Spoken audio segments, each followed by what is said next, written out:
Muy buenas y bienvenidos a un nuevo vídeo de Rincón de Historia TV.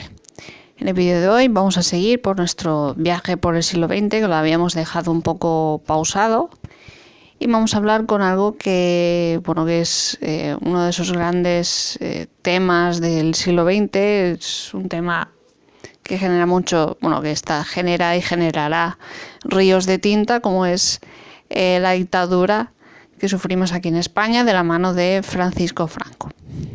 Comenzamos.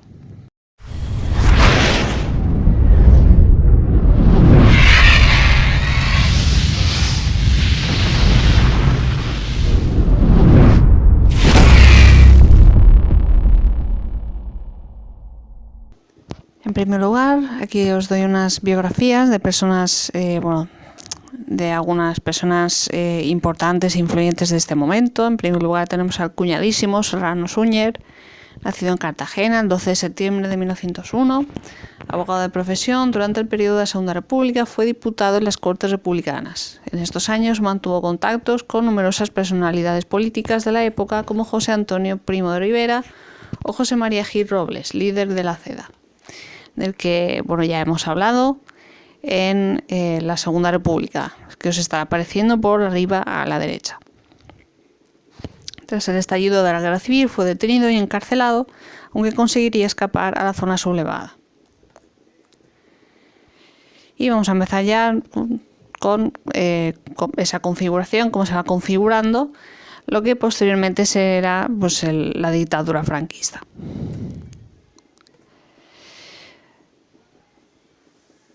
Los generales, organizados en una Junta de Defensa Nacional, entregaron a Franco el 29 de septiembre de 1936 los títulos de Generalísimo de los Ejércitos y Jefe de Gobierno del Estado español.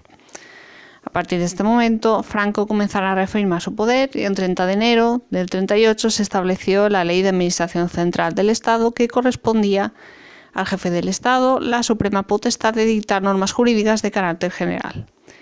El 8 de agosto de 1939 se establece que la potestad de dictar normas jurídicas no tenía que ir precedida de la deliberación del Consejo de Ministros.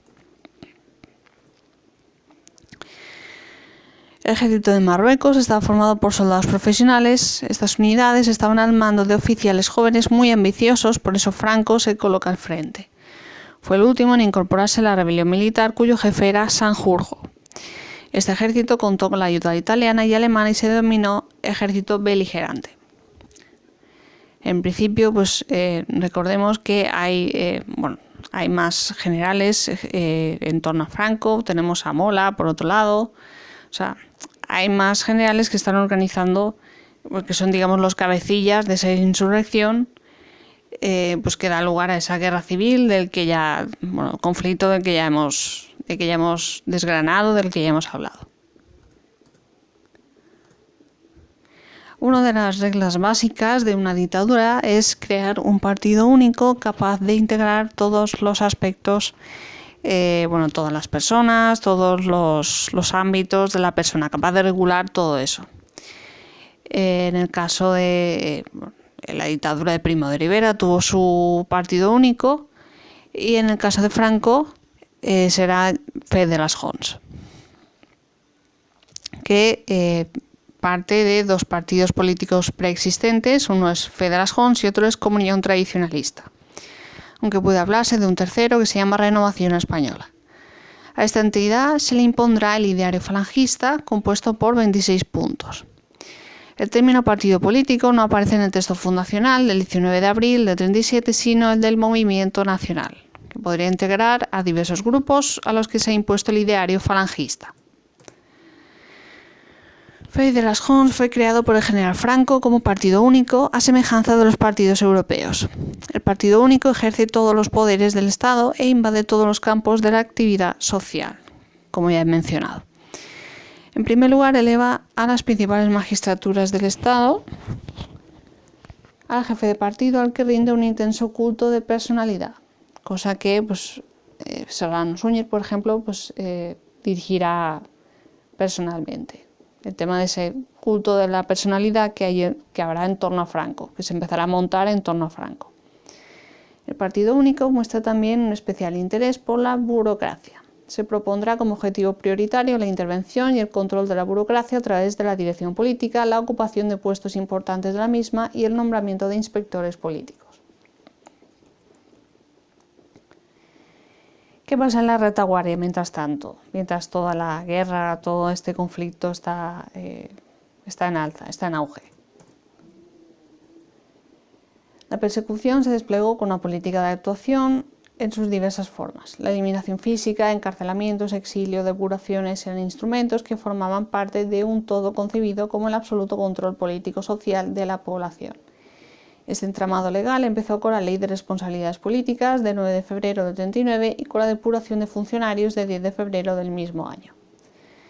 En la posguerra destacaron la Ley de Represión de la Masonería y el Comunismo de 1 de marzo del 40 y la Ley para la Seguridad del Estado del 29 de marzo del 41.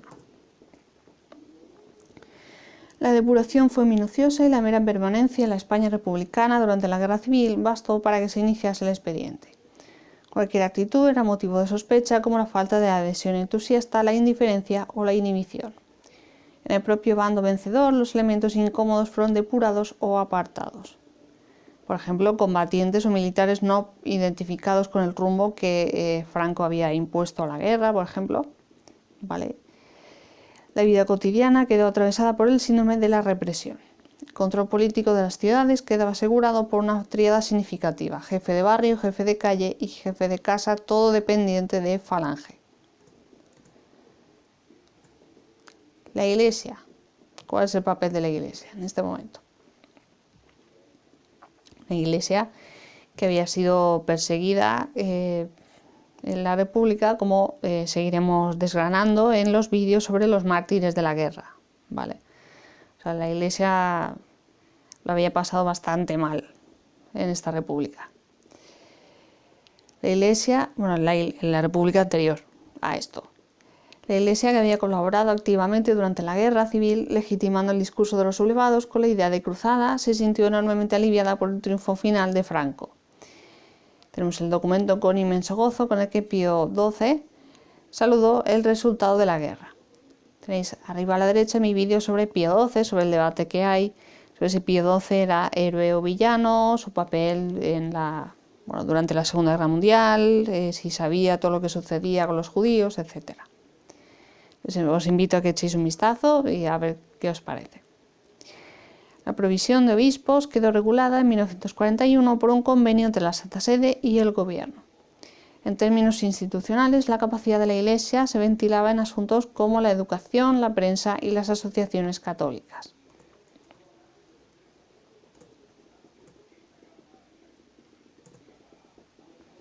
Cuanto a legislación, tenemos que hablar de de las leyes fundamentales del régimen.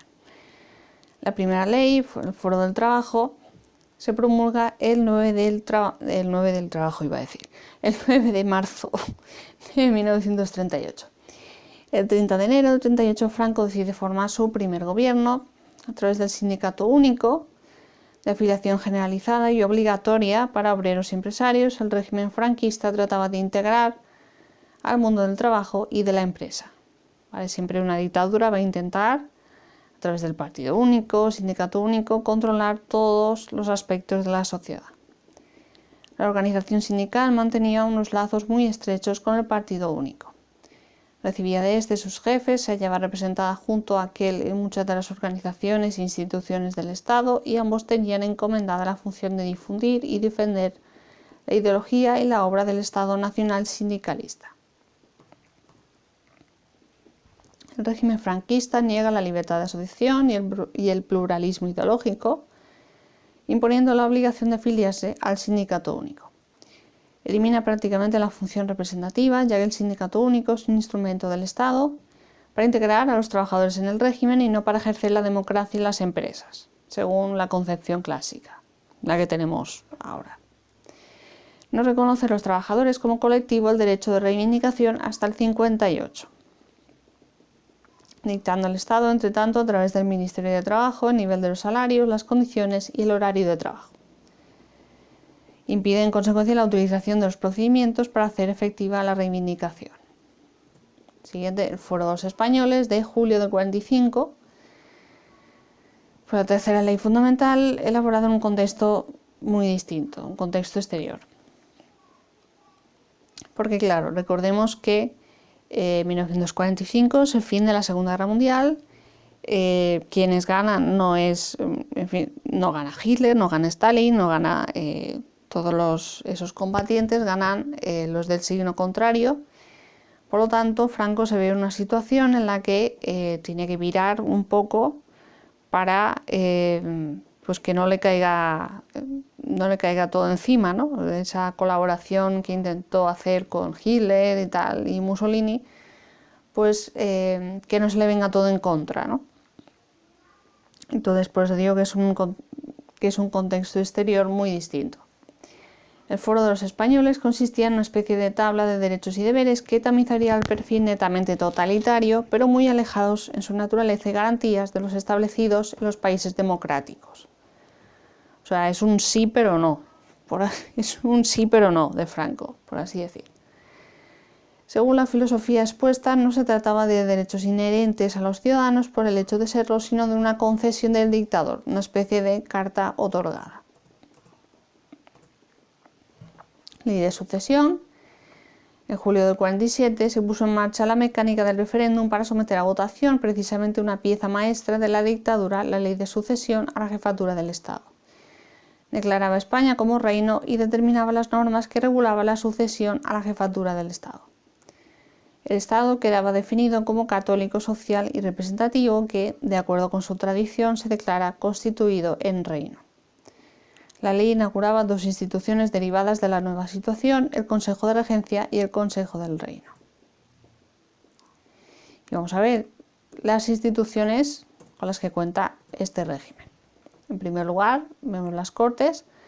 Hasta 1942, el único órgano corporativo deliberante del régimen había sido el Consejo Nacional de Fe de las Joncs, pero con funciones meramente consultivas, o sea, tan de adorno, mayormente. La ley de Cortes data de julio de 1942. La representación no se establecía a partir de su elección por ciudadanos mediante sufragio universal con las candidaturas de partidos políticos libres. La representación era corporativa y por cauces naturales de representación como la familia, el municipio y el sindicato. Es decir, corporación quiere decir organización, ¿vale? Grupo. De hecho, la publicación de esta ley coincidió con el momento de mayor empuje de los estados totalitarios y la proclividad del régimen hacia ellos. ¿Y pues qué está pasando internacionalmente? Pues vamos a ver. El régimen franquista tiene un problema, como ya hemos dicho antes, los que ganan son los que van en contra de Hitler, o sea, los contrarios a Hitler y a todas las dictaduras. Por lo tanto, tenemos un problema, o sea, Franco tiene un problema de reconocimiento internacional. El 1 de septiembre comienza la Segunda Guerra Mundial, Francia, 1 de septiembre del 39, comienza la Segunda Guerra Mundial, Francia e Inglaterra, después de cierta tolerancia, le declaran la guerra a Alemania tras la invasión de Polonia. La intención de Franco era entrar en la guerra por dos motivos, porque creía que la guerra iba a ser corta, y porque quería estar en la mesa de negociación cuando el bando de Hitler, Mussolini y demás ganara. En octubre del 40 se produce el encuentro en Hendaya entre Hitler y Franco. Durante toda la guerra España abasteció a los alemanes de acuerdo con sus posibilidades, prestando los puertos a la Armada alemana, exportando productos alimenticios, exportación de mineral, pero fundamentalmente industria para la fabricación de la guerra. A mediados de junio Italia entra en la guerra y España cambia la neutralidad por la no beligerancia. Y tenemos una fotillo de los dos cuñados, Franco y Hitler, ahí en Hendaya. Una vez termina todo, una vez todo termina y todos los países se sientan a ver cómo se arregla el estropicio, porque el estropicio fue intenso, se descarta la presencia de España por su afinidad con las potencias del eje. El procedimiento de presión que se va a aplicar es el de aislamiento internacional. Se produce un exilio de los opositores al régimen. En 1945 los republicanos organizaron el gobierno de la República en el exilio. El problema que tuvieron fue que seguían estando divididos en dos sectores. El segundo método que se iba a utilizar es el de presión económica. Se divide Alemania en áreas de influencia y se produce esa creación de la OTAN. Siempre a partir de este momento siempre va a haber un deseo de contener el comunismo allá por donde esté. Sea en Corea, sea en Vietnam, donde sea. Se firma el tratado con Estados Unidos, finalmente se firma en el 53, aunque se está gestando desde el 49 debido a ese triunfo de la revolución en China, que se teme que sea un triunfo del comunismo, por lo tanto se quiere contener, y esa guerra de Corea. Los acuerdos de Estados Unidos con España son muy explotados por Franco a su favor, ya que suponen ese reconocimiento internacional que la dictadura necesita para seguir adelante. España pasó a ser considerada parte de la defensa de la Europa occidental contra el comunismo. Entramos en la OTAN en el 82. Lo que se acuerda es el establecimiento de unas bases, una base naval en Rota, en Cádiz, y otras bases que parece que siguen una diagonal desde Cádiz a Zaragoza. El régimen de Franco finalmente es reconocido por los Estados Unidos e integrado en la defensa de Europa occidental. En términos generales es reconocido, pero pasará toda su existencia aislado, que será la etapa siguiente, la etapa de autarquía. Los países occidentales tenían en Madrid sus embajadores, pero rara vez se produjeron visitas de alto rango. En finales del 55 nos metemos en las Naciones Unidas y en el 59 viene Eisenhower a decir: hola, ¿qué tal? ¿Cómo estáis? Y eso es todo por este vídeo. En el siguiente vídeo nos meteremos con la autarquía, la siguiente fase. Si os ha gustado, un buen like histórico, suscribiros al canal para más contenido como este y de todo tipo relacionado con la historia y el patrimonio. No os olvidéis de darle like y a la campanita para que YouTube os avise de todos los vídeos que subo, y nos vemos en el siguiente. Beso, chao.